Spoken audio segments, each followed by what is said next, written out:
There have been some firmware updates, so pay attention. In September 2021, there was firmware update 1.3 that helps deal with the autofocusing issues. So right now I've got the update on and it's tracking my face. I'm just quickly demonstrating. So you can get that from the Canon website. Again, for the G7X Mark III, if you have this model, make sure you have the latest firmware update. Version 1.32, that was June 2022. That was June 2022, just to give you a timeline. So that's the latest version is version 1.3.2. Apparently it addresses the YouTube live stream issue. There was some type of error with live streaming. Apparently it addresses that. And also it also includes the autofocus update as well. So you don't have to keep doing like one after the other. Just get the latest one. So that's 1.3.2. Okay, I'll put that information down there so you can see it. And also the links and so forth. All right, so I hope you found that helpful. If you want to know more about this camera and why I chose it, stick around and watch the rest of the video. I went and got the Canon G7X Mark III, this guy here. What happened was when this camera was released, it was very controversial because it was released in 2019 and it had massive focusing issues in video specifically. So it would just simply lose focus. I think this is a good demonstration too. So you can see it does seem to be locking on and focusing very well. And if I go closer, can you see? Good detail. I've got my studio light on, so plenty of lighting. And ND filter is not on. So it's just in the video mode. It also has a video blog mode. So in the video mode, you can go into the settings and it's called video blog. You can also go into your menu settings and check what version of firmware update you have. So I'll roll in a picture.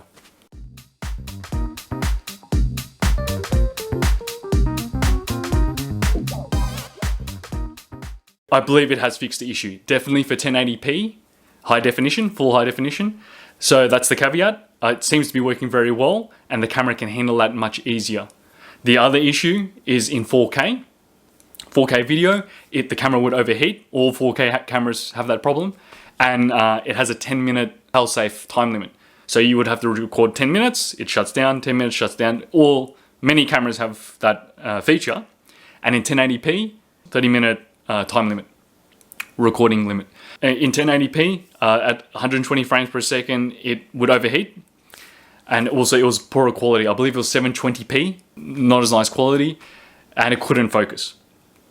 In 4K, again, it would overheat and it couldn't focus. Some people had better luck, others didn't. Update 1.2, that gave you 24 frames per second. That was another controversy. Some people wanted it, that's fine. I don't blame them. Some people are used to using that frame rate and for editing. That wasn't available on release, but they did update it with a version, like I said, 1.2. And now, like I said, we're up to 1.3. And that fixes the autofocusing and focusing issues. So I feel it's quite good. It's not the best, but it's good. It's certainly an improvement. So that's why I waited this long. I saw all these bad reviews, all the controversy. It seems Canon have fixed the bugs. So good work, Canon. Though I must say, this is a 2019 model, 2021 when they released the update, so 2 years to fix. So it took them 2 years to fix. So Canon, that's really slow. You really can't release products like that, but I am very grateful and glad they fixed it. Hey, that's why I've decided to now buy it. So I feel that addresses it. I haven't worked with 4K yet. I'm not saying no, I'm just saying I haven't worked with it yet. I haven't tested it yet. But by nature, 4K does overheat any camera, any device. That includes computers, tablets, anything. They're much larger file size, much higher data rate, much higher bandwidth. So just by nature, 4K is just huge files and it causes everything to overheat. There's already reviewers and so forth that have covered it. The main update, remember guys, it's been fixed. In NTSC, in the file type, it has 24, 30, 60, and 120 frames per second. In PAL, there's just different file types. It has 25, 50, and 100 frames per second. So again, I'm still playing with it myself. I haven't tested everything, but just in general, I'm using 30 frames per second. I'm happy with it. It shoots video in both video mode and photo mode. If you're taking photos in photo mode, you can still hit the record button on the back and still record a video as well. So either or. I like that. It's convenient, it works, and I found the autofocus also works in both modes. Also, just a few tech specs. The reason why I decided to go with it and I like it, I already had experience on the Canon G9X. So that was a very nice compact camera. It comes from the same GX line, GX products. Okay, the imaging on this is a 20 megapixel 1-inch type sensor. So it's a type of compact mirrorless camera. It has a 4.2 optical zoom lens. Just having that little bit of zoom is helpful. I've had that like 3 times zoom, a little bit of zoom on my travel cameras before, like the G9X and other cameras. Basically, that's what this is, a vlogging, compact vlogging camera and travel camera. It has a flip screen, the selfie flip screen. It has an ND filter, which I love. It's either on or off. You just turn it on or off internally. So if it's a very bright day or even very bright lighting for whatever reason, turn on the ND filter. That's 3 stops darker. It's like wearing sunglasses. So basically, if it's too bright, turn on the ND filter. Cool. The ND filter will also make it look a bit softer, meaning not as sharp, but that's the point, that it makes it a little bit darker, a little bit softer. When you need it, like, you really need it. Also, the flip screen can go on the other side, reverse. So what that means is if you were leaning over a balcony or a bridge or something, leaning over, you can flip the screen up the opposite way, and it works. It's just the way it's designed. It's very cool. So that way you don't fall. That actually happened to me in Philippines. I was leaning over, it was a slippery rock pool, and I slipped. I actually slipped into the rock pool and fell and injured myself. Oh. The flip screen would have been nice in that scenario too, not just to flip up, but also flip backwards. Again, so I don't lean forward too far and fall off a rock pool or fall off a bridge or something. But anyway, you get what I'm saying. Also on the tripod, whether you want to look at it up or down, different angles you want to shoot from, I think it's really cool. And this has an external microphone input, so you can click in your microphone. This is what I'm using right now. So see, cool, that's the whole point. It's got the dead cat fluffy muff on it, the wind muff. So the audio sounds should sound nice. I'm gonna unplug it just to show you guys what it's like in camera. Okay, so I've just unplugged it. As you just, pay attention, testing. I actually think the in-camera audio, the in-camera microphone is great, especially when you're vlogging, traveling. I think it's fine, it's great. And let's plug it back in again. Hopefully I haven't broke it. Much nicer. You can of course use whatever microphone you like, wireless, lapel, big one, small one, but it's nice. So again, for this class, for a compact camera, to have a good lens, good sensor, the flip screen, the selfie screen, microphone jack, microphone input, awesome. The flip screen as well, it's touch screen, so I can touch it. I'm doing it right now, just to get it to focus. I'm just saying, if for whatever reason it's not focusing, you can touch where you want it to focus, but especially it's on vlogging mode. But also in the other video mode, it seemed fine. Like the focusing seemed good. You can also touch the shutter, the shutter photo button, and that will also force it to refocus. It will just make it refocus again. So I'll do that right now. So I'm pressing the shutter button, and it's immediately locking onto my face. Okay, so cool. And I'm just gonna move over here, just pretend, just to demonstrate. And it seems to be locking on. So at least on the screen, it's showing that it's locking on. The lens is a f1.8 to 2.8 f-stop or aperture. What that means is the lower the f rating, the better, more light it lets in low light.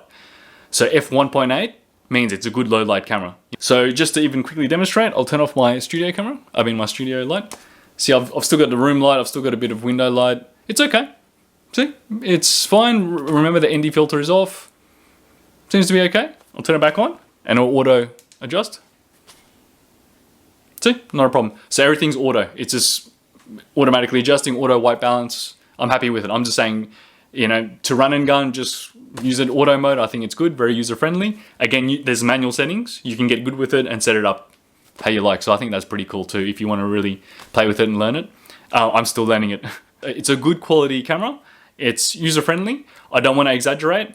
Remember, I still haven't played with 4K. I'm not saying it couldn't work. I've heard some people got it to work, but there are limitations. So that's what I think this is. It's a high quality 1080p camera. That's a good thing. Notice how I'm not exaggerating. So yes, it does have 4K, but it has issues. Yes, it can shoot 120 frames per second, but it may not be good quality or it has issues. I'm just being honest. So still, I think it's still great, very capable. You can still shoot higher frame rates too, like 50 frames per second, 60 frames per second, and still do your editing and slow motion and things like that. I'll quickly share a story. So there's a chain store called JB Hi-Fi here in Australia. And I went into this local branch. I went to different branches and I wasn't happy. They didn't have nice customer service. They weren't nice. They weren't offering, deals or discounts, and that's something they're known for. So I went to this local branch, I found one, this guy, Mark, he didn't ask for a shout out. He didn't want anything. He's just a really nice guy and he's in the camera section. And he said, man, come in with a memory card and that way you can test any camera you want. Take the memory card home, look at it on your computer, even do your editing, just test it. And then you can decide what camera you want. And I went, wow, that is such a good idea. So that's my tip to all of you. Also, you guys might have seen the previous short test video. That was what happened with Alex at Ted's Camera. Again, he didn't want anything, just thank you to that guy, Alex, Ted's Cameras. Same thing. He was like, yeah, man, let's try. So I went in with a memory card. We put it in, Canon G7X, this guy. Took it for a test run, and that was the video you saw. You're not buying a camera every day. It's a big decision. It can be an expensive item. Find the one you want.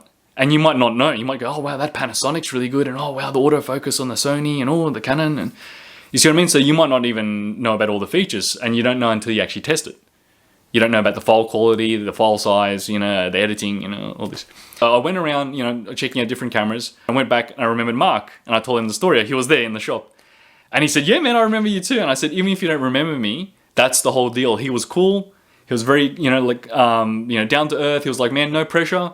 He wasn't going for a hard sell. It wasn't pushy. He was just like, come back anytime, test any camera, any gear you want. You know, that's why we're here, brick and mortar store. And one day, when you make up your mind, think of us. Come back. Come back when you're ready. That's exactly what happened. I came back when I was ready. Now, there was this new guy, James. Again, he wasn't asking for anything, and he had to train him up. So he goes, I want James to put through the sale so he gets the experience. So thank you, James. He was cool too. I said, do you price match? He goes, yep. So he goes, I got to check with my boss. I go, yep, do your job. Like, not being pushy. Same, he's not being pushy. He checks with the manager, his boss, everything is, yep, you can price match. So I'm going to get the items. So the camera, it comes with the camera, a high quality lanyard. That's a deal, like a wrist lanyard. I always tend to wear it, and I recommend you wear it too, so you don't drop your camera or it doesn't get stolen. It comes with an external charger and one battery. Yes, I think that's about it. Okay, so I got that for, we price match $874.65 Australian. That includes taxes. That's final price. Each price is the real final price, okay? So good deal. A Samsung Pro SD card, a very high quality one. It's 128 gigabytes, $41 Australian. And it's actually a micro SD card, and you put it into the SD card adapter and put it in the camera. So I'm using it right now. It's got this high data rate. That's a read-write speed. The read speed's 160 megabytes, write speed 120 megabytes. What that means is, especially these fast cameras now, high speed, high frame rate, 4K, it has to keep up with the data rate. That's what I was saying earlier. So record, save, record, save. If it's not fast enough, it won't keep up, or may not even work properly or have poor quality. So most SD cards are fine. Okay, it's just check the data rate and check the data rate of your camera. So this is like way fast enough. It's way too much, but it gives me a bit of future proofing. So later when I use 4K or want to use it in another camera, it's compatible. It's got that high speed.